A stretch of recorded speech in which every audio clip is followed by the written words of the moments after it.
This week marked the first time HPE has reported combined HPE and Juniper results during its quarterly earnings call.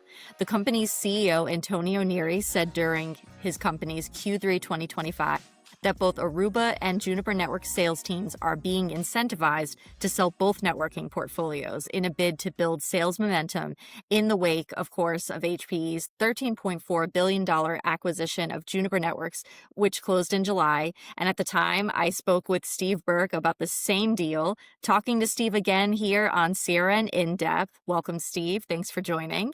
Yeah, thanks for having me. It's really exciting to be on to talk about this momentous occasion. Steve, let's jump right into it. What were the big takeaways from this first combined HPE Juniper quarterly conference call? The big news is the heavy go-to-market investment in compensation to drive both the HPE and Juniper networking portfolios. Partners are chomping at the bit to drive this combined networking portfolio in a bid to grab share from Cisco. And all signs point to HPE really moving quickly here and investing heavily to make sure there's a coordinated, united front of both sales teams along with partners to grow the entire networking business. This, as HPE comes off the first quarter of the combined business, with networking sales up 54% from the prior year. And now that Juniper is part of the portfolio, it's more than 50% of the profits. So really exciting to see how fast HPE is moving here.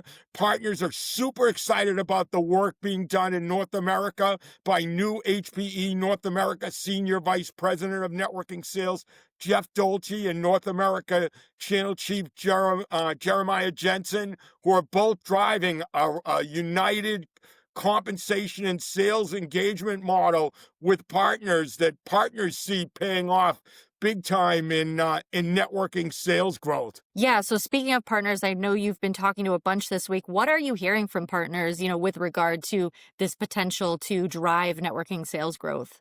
Well, partners are investing heavily, especially the HP partners. They've already gotten their Juniper certification and training. Pat O'Dell, the head of Hewlett Packard Enterprise's North America Advisory Council, said the latest poll from the advisory group's membership is that the HP Juniper integration is the number one issue for partners. Partners want to get up and running fast, and they see the potential to dramatically grow the networking business, working hand in hand with the HP and Juniper sales teams in the field.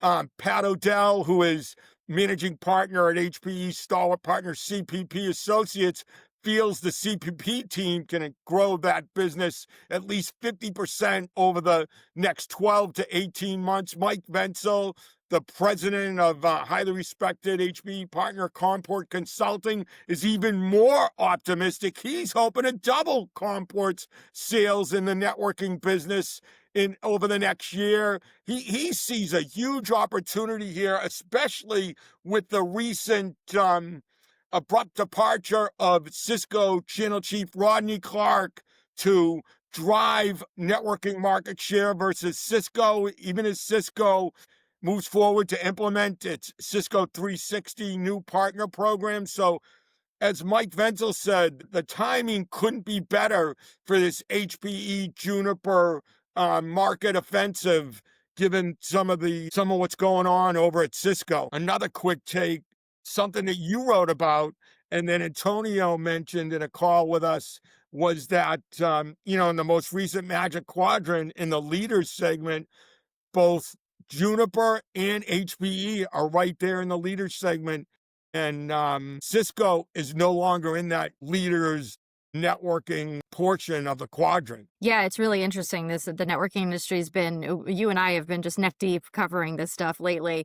And, it does seem like it is moving pretty fast. You definitely alluded to that. But can you tell us what you're kind of seeing in terms of that HP Juniper integration strategy?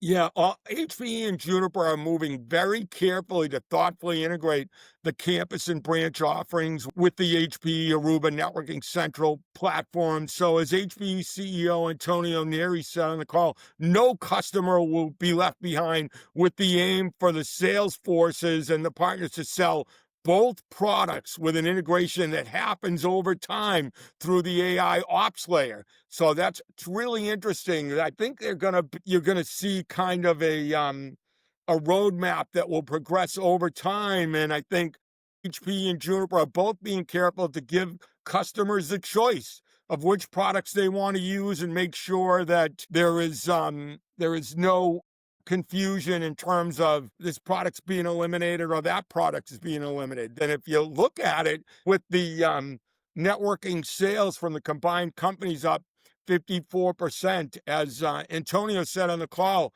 you know, the networking products from both companies are up double digits and are doing well.